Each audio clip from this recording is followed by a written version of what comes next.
When you are on your deathbed, you are not going to think about the big vacations, the promotion at work, all of the accolades, the certificate that you have hanging behind you.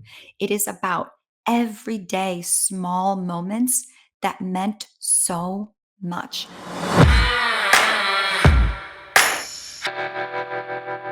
Welcome to the Generation Youth Podcast. I'm James McLamb, the host of this show, and I'm here with, listen, friends, if you were with us this past summer of 25, at the Igniting the Next Generation Summit, you got to hear what she may not even know was but I'm going to tell her now, is the most watched presentation we had of all of them. And this is Rosalie Kissmann. How are you doing today? Hi, good morning. I am doing great. I'm giggling because I wonder if maybe it was just my mom and she was just watching hundreds of times. Can you tell if they were coming from different places? Could it be that I was watching I it? don't think so. I don't think we can tell that. That's funny that you say that because I used to accuse some of the other co-hosts of padding their numbers. I'm like, how did you get so many more than I did? Because it's just kind of a thing behind the scenes that we see. But it was an excellent presentation. I'm so excited for you to be a part of our show today, a guest of our show, and share your insights, especially your years of experience in the classroom. But before we even get started with that, our audience is wondering who you are, and they would love to know a little bit more about you. And they certainly don't want to hear James talk about it because they get tired of me talking all the time. So if you wouldn't mind, take a couple of minutes and introduce yourself to the Generation Youth audience. First and foremost, James, thank you for having me. Being part of the summer conference was so much fun. And now we get to sit down and we just get to chat one on one, talk about some things that are really important. So thank you for having me. My name is Rosalie Kissmann. I've been a teacher for 24 years. It's a long time. I've taught elementary school the entire length. I've taught first grade, second grade, third grade, fourth grade. I would go up in grades, but you would have to pay me a lot of money to teach kindergarten. That is its own beast. And most recently, I've become a speaker on finding happiness. And that just came out organically because I was trying to find out for myself what happiness is and what can we do to find it. So here we are. We'll talk a little bit about school. We could talk about happiness, my most favorite topic. It'll be a lot of fun. It's ironic that we are recording this today because my wife was an elementary music teacher and has been out of the classroom for 26 years with children and doing other types of things, life coaching, youth life coaching, um, doing some part-time filling in at preschools, helping with music and stuff like that. But this morning, she officially took over a maternity leave for the music teacher at my daughter's school for the rest of this calendar year. So at least 3 months, maybe longer, depending on what happens. She wasn't supposed to start till Monday, and she got a call this morning early. It said, "Hey, contractions have started. Are you available today?" So, because she was supposed to, the baby was not supposed to be born till next week. So she was like, "Okay." So she started. And I'm like, "You're gonna kill it. You're really good. You've directed ensembles. In the interim and stuff. She's been directing music choirs and groups and stuff. But this is her first foray back into classroom. And before you were even teaching is when the last time she taught. So she's back in the classroom today. So. Oh my goodness. I'm sure she's having a great day. I think once you get back in, you realize, oh, I know how to do this, right? Maybe some anxiety leading up to it, but she really didn't have time to panic because she got that call in the morning and she had to run. She couldn't even think about it. The music teacher had her shadow her for the last 2 weeks, about 2 or 3 times a week. The school agreed to pay her to go in and stuff. She was like, "That's nice. I get to, at least the students get to see me, get to know me, get to, I'm not walking in and they're like, oh, we're stuck with you now." And so she started that one today. So you mentioned tell me, even before we started on the journey, you mentioned briefly about organically you became a speaker on finding happiness. How did you find that? Was it, just where did it come from? Well, share with us a little bit about how that started And was it seeing sadness and hopelessness in others, feeling it yourself? What was a combination of things that caused it to be like that? I feel like everybody has that origin story, but I think a lot of times we just don't hear it because people aren't talking about it, whether they don't feel like talking about it or they feel shameful about it. So many times in my life, I felt so sad. I felt so depressed. I couldn't get myself out of it. And I never spoke about it because A, did anybody want to listen? B, is anybody going to be able to help me? C, I don't want to be a burden on anybody, right? That's what I always thought. So I would always try to figure things out on my own. And I was getting nowhere fast. I didn't know how to help myself. And I think a lot of people are in that situation where they don't know how to help themselves. So I started reading, I started listening to podcasts, I started doing things that seemed were working for me. And then as I was figuring out how I could help myself, I realized, well, being a teacher, I'm teaching little kids and I'm giving them this information. I think it's time to take what I've learned and be a teacher of the universe. I feel like I can help other people because it's part of the human existence and human struggle is to face adversity, to feel sadness, to feel depressed, and then you have to figure out how do you get yourself out of it. So it was something inside of me that I felt like I needed to do and I was born to do it. Teaching, I always say, I is my prerequisite. This is the work that I am meant to do. I love that. I was sharing with you before we started the recording that I get research feeds periodically, about twice a month on youth research. And one of the things that I had seen since you and I had scheduled this opportunity to talk was recent studies from 24 and some in the first part of 25 on high schoolers and how they report their well-being. And one of the things that stuck out with me, and I wrote it down then and I jotted in my notes this morning again, was it said that 40% of high schoolers, so we're looking at 14-year-olds to 18-year-olds, or report persistent sadness or hopelessness. 40%, four out of every 10, two out of every five. So in high school, I know classes of size are somewhere between, depending on where you're at, between 20 and 30. But let's just use the word, if we use 20, you know, you're looking 40% is a lot. That's 8 kids in that class that's reporting this.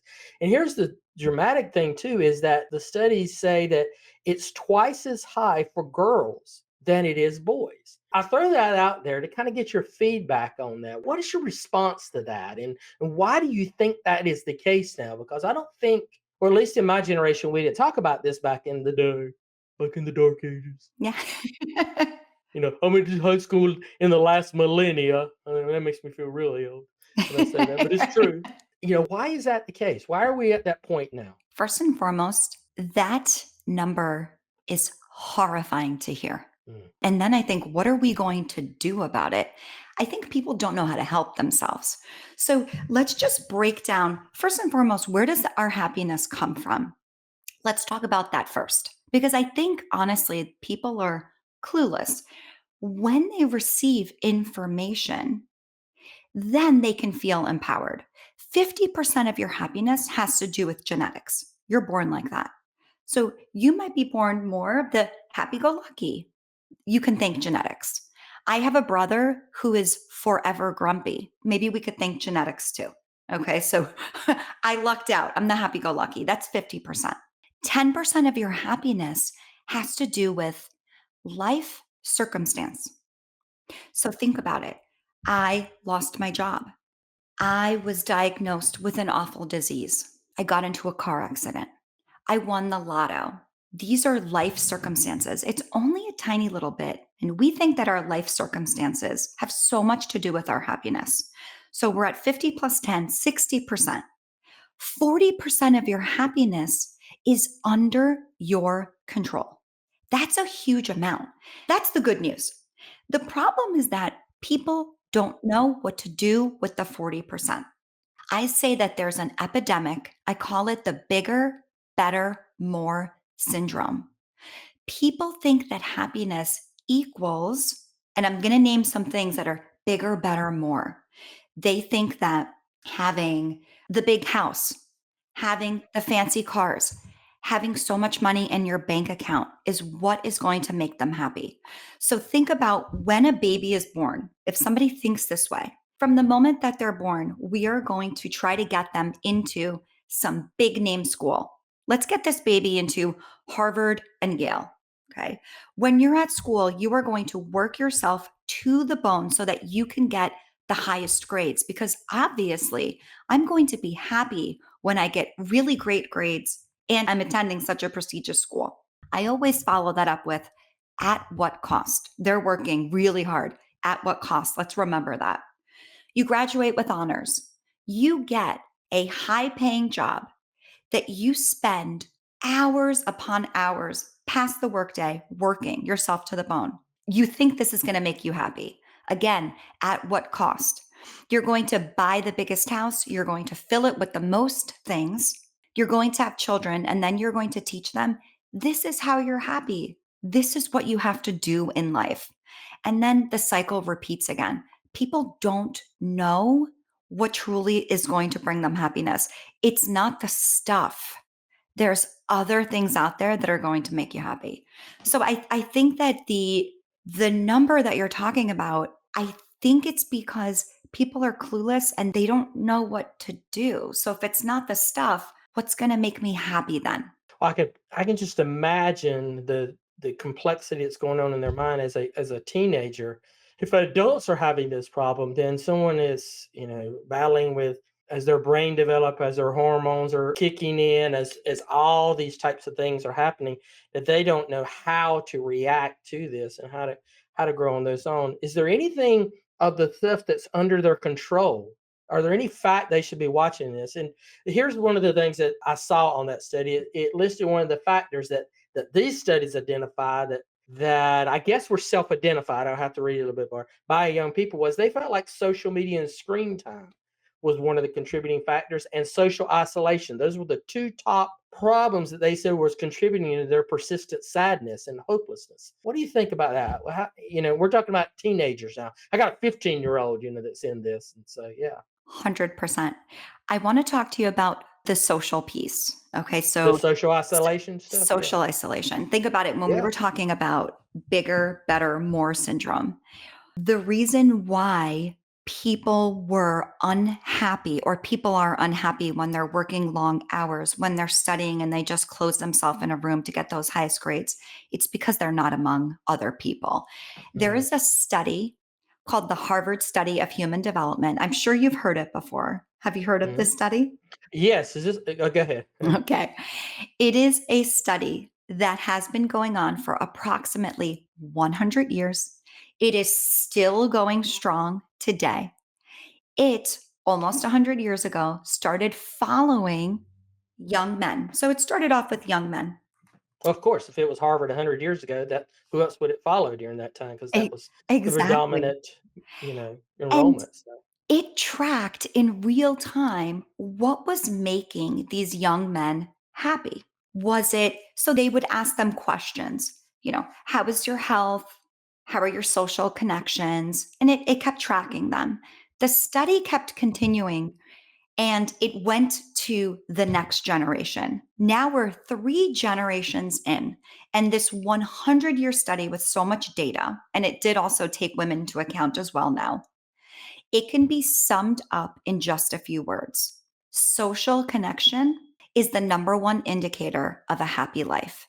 It is the quality of your relationships which will predict your happiness in life. When we say relationships, we're talking about your friends, we're talking about your family, we're talking about romantic relationships. So think about these teens who are reporting sadness and depression. They could be hiding behind a screen. As much as we call it social media, it's the anti social media. When yeah. I'm swiping on my phone, when I'm hiding behind a screen, I'm not socializing with anybody. I'm by myself. When these kids are trying to get the highest test scores, because that's what they've been told high test scores equal happiness. My parents will be proud of me. They're typically not studying as part of a group. They're just closed up in their room. Again, it's the social isolation. They don't have the social connections. It's I rock you said it because it's one of the axioms that I've heard so much about this generation is that even though they are the most connected generation in history, and we're talking about Gen Z and now Generation Alpha, it is also the most isolated. So, in some ways, this ability to use your cell phone, and I'm holding up cell phone for those who are listening, and connect with people almost immediately, it leads to more isolation, more hopelessness, more depression. This story was on the radio this morning. It was, and it relates to this. As I was driving back from a men's group study this morning, I heard this on the radio, and it said that people that in the 70s and 80s that were pen pals. Remember pen pals? For those Yes. of you who are young people, you don't know what pen pals are. So when you would write letters to someone, and they would write you back, and you would share stuff, and you might never meet. That doesn't exist anymore because we have instant communications. With those people who are pen pals, valued those relationships higher. They were more excited about the communication in those relationships, and it brought more joy to their life. That was the word that was used, joy to their life, than someone who connects with someone online through a social media app or a gaming site, then receiving them. The opposite happens there. They get more depressed when they don't get immediate response from someone. So you're 100% right. It is, the social isolation is perpetuated and amplified. That's a better word. Amplified by the screen time that we have here. We've created this world for these younger generations, feeling so confident that we're giving them something to make their lives better. And we had no idea what we were doing. And we've given them something that they don't know how to handle, and we don't know how to teach them about. Well, now we're just starting to see the results of it. Right. I think the pendulum's going to swing the other way, though. It just can't keep going in this direction. I I hope think, you're right. And I believe you're right. I believe you no, are. but really, I feel like everything crumbled during COVID. Listen, I was Mm. a parent of young kids during COVID. A lot of us just kind of gave up. We were trying to work from home. I was trying to teach from home. I had a preschooler and a second grader. We were doing the best that we could do with what we knew, with the tools that we had. But now we know better and we must do better. I do believe that things will change because we've had years to study the effects of social media, technology on children. And now we're learning, oh, oops, our bad. Maybe this is not the best idea. How can we limit it? How can we use it in a way that it can be good for our kids versus being detrimental? And then it's hard thing to try to pull it back because so many people now use it as an essential part of their lives, and they don't realize how much it is affecting their happiness as well. So we got a parent who's listening right now, and they're like, I can see it in my child. They're not excited, they're not happy, they're not joyful in their life, or they just are heading down a road of depression and anxiety that I'm concerned about. What are some suggestions you would give them that says, hey, these are some small baby steps that you can help your son, your daughter, as they're in high school or middle school? Middle school may be more serious than high school in some ways, to help them get on the right track. Yeah, I think that the key here is open communication. A lot of times kids don't want to talk to us because maybe they feel that parents are going to judge. Parents are not listening. How many times is someone speaking to you and you're already formulating your response? How about we take the time and we listen? I always say that you have to honor all emotions. When children come to you, and they tell you something that is going on that's difficult to hear, our first instinct is to say, no, that's not true. No, if somebody says to me, I don't think so and so likes me at school, what do we say? No, that's not true. Everybody likes you. Absolutely not. Which then your child looks at you and thinks, oh, wait a second, my reality might not, I might be misinterpreting things. How about if we stop and truly listen and honor all of the emotions? It's the tell me more, right? Oh, you think nobody likes you? Why would you think that? Tell me more about that. Have them talk to you, validate all emotions, and tell them two or more emotions can be true at the same time. Yes, you are upset that this happened. Yes, you feel embarrassed when you see someone at school, and other things can exist too. So it's listening, it's honoring all of the emotions. And you know what? They don't need someone to solve their problems. You could check in with your child and say, "Do you just want to talk? Or do you need me to help you brainstorm a solution?" Don't you just want to talk to people sometimes and get it off your chest? I mean, I don't know if my husband will be listening, but sometimes I feel like I just want to get things off my chest. I wasn't looking for you to fix my problem. Don't fix it Right. for me. Just listen. 9 times out of 10, they just want to talk to you and they feel better afterwards. I love that. I love the fact of being able to just listen to them. And that's a difficult thing, a difficult skill for parents to really learn over time. Because so many of it, there's such a large portion of the United States based on the world of the population, based on the DISC profile that is a S. They say about 60%. And the S profile is that caring, that empathetic person, the one that wants to help you.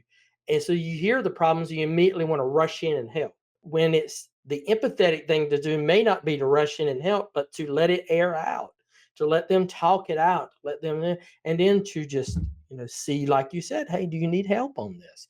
So we got open communication. What else would you tell them as parents? Because they're like, okay, I'm sitting here, I can listen to them, but I'm just done. It's not working. Hey, you guys got to help me out here.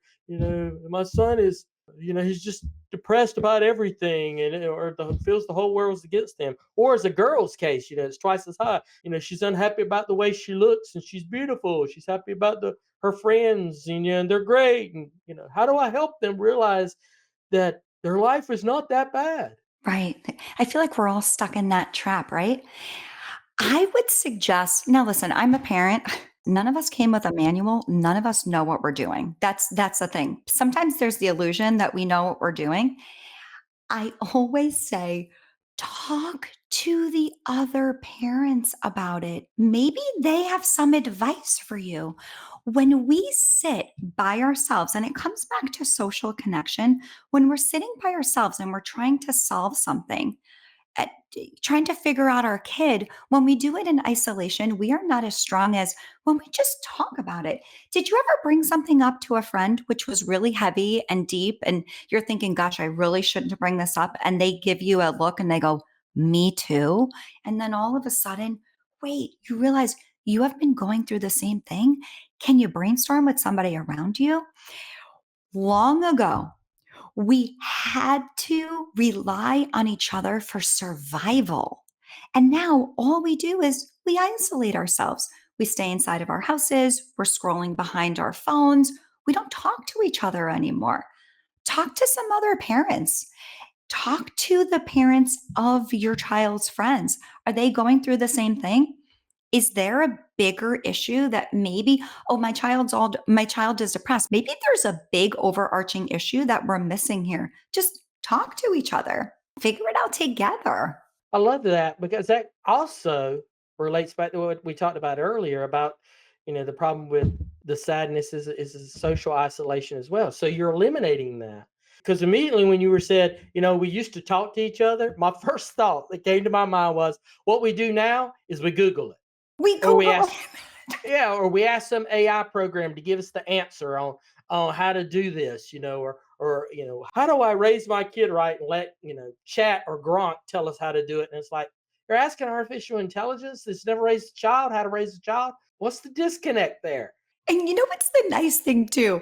When you're talking to your group of friends, okay, so ultimately the friends that your children have, their parents 9 times out of 10 become your friends too, because you're in that same social circle, right? When you go to them with a problem, they see you as being authentic. You're the person that they can exhale around because it seems like so many of us have this facade that we have this most beautiful, perfect life with this picket fence. Everything is perfect. And that is the biggest lie. Go to them and go, hey, listen, I'm really struggling. I have no idea what I'm doing here. Is your kid experiencing the same thing? How can we help each other? And all of a sudden, you also get your social connection fixed too. It just benefits everyone. As parents, we have no idea what's going on, and every situation is unique. I don't know. I don't have the answer. Can we Google it? Yeah. How about we ask another human being? They might have the answer for you. You know what I was thinking when you said that? You were talking about that. I was thinking again, this social media has, or the rise of technology has hurt us. Back when we did not have the ability to post our lives on things, we were more authentic, and people realized that the McLambs have some problems over here, and I know about them, and they're real about them, and they're getting through them. Now, because all they see is this curated feed that we send out. Oh, look, here's the oldest daughter's wedding. How beautiful was it? Look at this nice vacation that they did, or oh, they must have their act together. And they don't see, us running on the hamster wheel by it, just trying to keep, or spinning plates in the air, just trying to keep everything afloat so that it doesn't come crashing down around us. Yeah, they just see the It's highlight reel. They yeah. don't see the curated part of my life. That's why on social media, I try to be as real as possible because people connect to real. If you go to somebody and you say, listen, my kid is really struggling. We're having such issues here. I don't even know how to help. I'm arguing with my spouse. Like things feel really messy. What are we going to do? They see you as this breath of fresh air. They get their walls come down. They get to breathe around you and you can brainstorm together. All right, let's talk to these parents that they viewing happiness in a term as being something temporal. I can make them happy today, but how do I bring continual, let's use the word joy in their life? How do I move them beyond feeling good in the moment to having that presence of mind to realize that they can make it and they can have that? I see a problem with some parents, treating this depression and hopelessness as something they can solve. I'm not suggesting somebody's doing this, but I'm gonna use this example with, let's go get some ice cream, I you know, know. I and know. oh, the ice cream, they're feeling better now, problem solved. Right. But it's not. How do we move them beyond finding a temporary solution to something that can be more meaningful and long lasting? Yeah, I feel like that's a little band-aid. And that's an easy Hmm. way out. If your child comes up to you with a big problem and it's not easy to talk about it and you go, "You know what? Let's go get that ice cream. That's going to be great." And then everything is better. See? It's all good. I think it's being able to one live in the discomfort. I call it living in the murky gray. Being comfortable sitting there, telling your child it's okay if we're here, we will stay for as long as needed. Things are temporary. It's not always going to feel like this, but you honor the emotion right now. So you're feeling really low. You're feeling very overwhelmed with all of your schoolwork. It's okay. We're not going to dismiss these big feelings. I'll sit here with you. I'm not going to try to solve it. I like to sit right next to you in this murky gray. If you want to talk about it, I'm here. And then I think what's also important is grounding your child and talking to them about the things that they have around them to be grateful for. It's all of these small things that they need to take notice. It's not the big things. My family and I planned a trip to Aruba. We were there for a week. It was part of my highlight reel, and it was wonderful. But if you ask my children highlights of the year, they are not going to name that trip. They're going to name all the times that we took little walks at the river. We are grateful to live next to a river where we could take walks. Our bodies are able to do that. We are grateful to sit and eat dinner together, to tell jokes and to laugh. We're grateful for all the times that we're in the car and we're singing the songs together and we giggle. It's all of the small moments to be grateful for. I always say you have to romanticize your life. All of the happiness in our lives comes from these tiny things that we think they don't even matter. But when in our deathbeds, I always giggle and I say, I always go straight to death. You, when you are on your deathbed, you are not going to think about the big vacations, the promotion at work, all of the accolades, the certificate that you have hanging behind you. It is about everyday small moments that meant so much. So bring that up to your child and talk about that. Also, allowing your child to sit in that murky gray and sit alongside them for as long as they need. And telling them it's going to be temporary. We're going to get out of this. I love that. It is something that we need to be conscious Mhm. of these factors that can influence their emotional well being, especially when it comes to their sadness and hopelessness. I love it. This relates back to why we started the coaching program. And when we were interviewing the youth coaching program certification, I interviewed a lot of coaches. And one of the coaches I interviewed was a friend of mine who's a trauma coach in the Dallas Fort Worth area. And she said, "Youth today are a hope deferred generation." And she was taking that from a verse that is in the book of Proverbs, that a hope deferred makes the heart sick. That's the verse. And I thought that kind of identifies really what we can do as coaches, is to help them get these skills, get these things to move through, so that they see hope, so that they don't have that hopelessness, so that they can have steps. Not that they're not going to be unhappy or experience some moments of unhappiness, but they have the skills to move through this. It's so very important for us to realize this. Yeah, So, and to share with them that things, when you're going through something that's big, it does not get fixed overnight. right. All you need to do is make the next right decision. And that decision could be so small. The next right decision for today is eat something, go to bed early, just rest, wake up in the morning, we'll do it again tomorrow. It's tiny little steps that you could take to get onto this path of feeling better. It's not going to be fixed overnight. But that's part of the instantaneous culture that we live in, right? Mm. It's things get fixed right away. You see a movie, everything's fine by the end. Social media, it seems like everything's perfect. There's something pops up, it's better in a flash. So it's just taking that next right step. I love it. Is there anything parting, any words of encouragement to these parents who are facing this? If 40% of all high schoolers, and we know that 40% of all parents are dealing with this as well. If it's twice as high as girls, if they got girls, then it's probably closer to 60%, almost probably out 2 out of 3 that are experiencing this. Anything, words of encouragement for these parents as they're facing this? Yes. I was just listening to the Mel Robbins podcast. Mel Mm. Robbins does not know that we are currently BFFs. She'll know in the future, but we are best friends. I love her. I think she's so smart. I was listening to one of her episodes. If you're interested, it's episode 324. And I believe it's specifically minute 37. She starts talking about something called the reticular activating system. It's part of your brain. This is part of your brain that filters out stuff that's happening in our world so we're not in overdrive. And it will filter in the things that you deem important. When you wake up in the morning and you say, today is going to be a great day. Today is the day that magic is going to happen. It signals to this reticular activating system. I'm going to let everything into my brain today that matches what I've been told. I wake up in the morning and I say, today is going to be a great day. And then I go through my day and I look for all of the things that's making it great. I'm not focusing on the negative. And my brain is allowing all of the goodness to filter straight into it. We can also say to ourselves, today is going to be a great day. And if I come across some adversity, I am going to be able to handle it.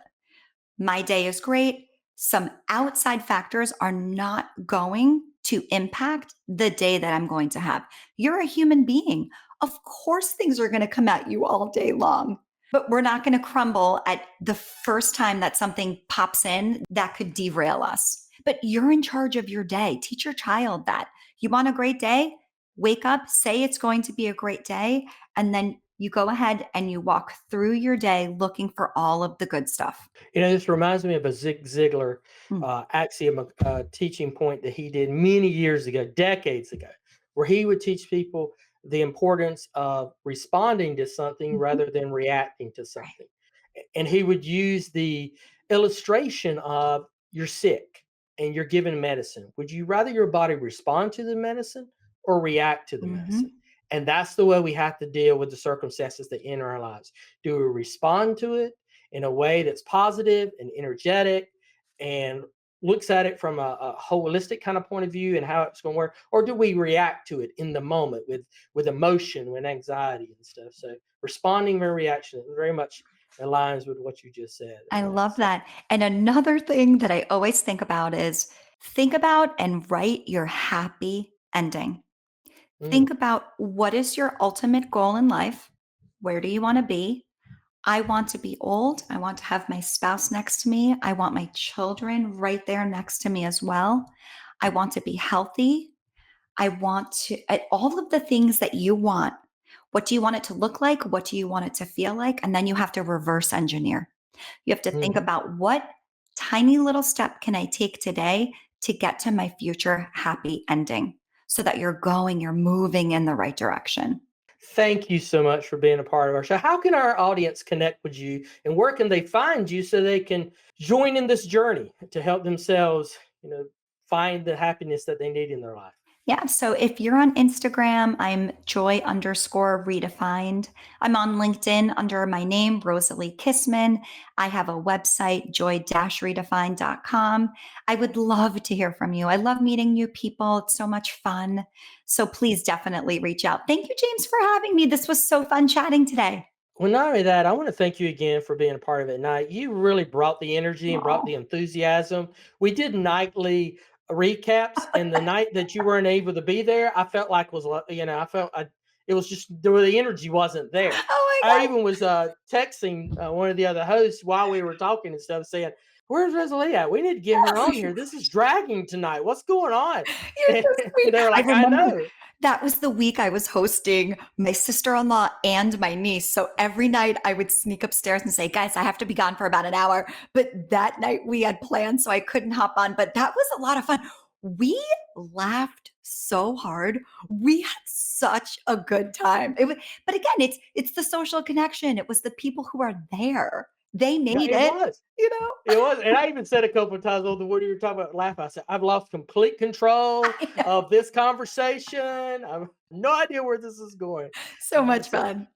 but thank you again for your time today. Thank you for your friendship. Thank you. We met because over a year ago you started following us during one of the Ignite summits. You became our happy stalker. Everybody Oh my said, "Who's gosh. this happy stalker?" I was obsessed. I had never done something like this. And every single session that I would tune into was better than the next. And the people who were running the sessions were these fantastic human beings. I met so many people. So I would wake up, have my coffee next to me, listen to all of the sessions, and then immediately reach out and speak to that person and say, hey, I just heard your session. And I would give them the things that I connected to the most. And I met so many new people. It was wonderful. It was fun. Yeah, it It, was it is fun. a lot of fun to do that. Listen, audience, if you've stuck with us this long, almost 40 minutes, you've obviously found value in what you have been listening to, or maybe you just left it on by mistake. We don't know. But whatever it is, you're here now. So we got three requests. If you've been with me before, you know what I'm going to say. Do three things for us. Number one, please like this on whatever app that you're listening to, whether it is you're watching it or seeing this. Make sure that you find like on it. Comment on it if you can. We don't get enough comments. We get likes, but we don't get enough comments. We'd love to hear your feedback. Send us a message. Tell us what you like. Tell us what you thought about it as well. But most importantly, and this is the one I always harp on again, is someone needs to hear this message, needs this moment of encouragement, needs this little tidbit to help them on their journey, to help it be a part of the puzzle, to help them reach that point where they can help their young person thrive. So share this episode. Share it with them so that we can reach a bigger audience with this message of hope and encouragement.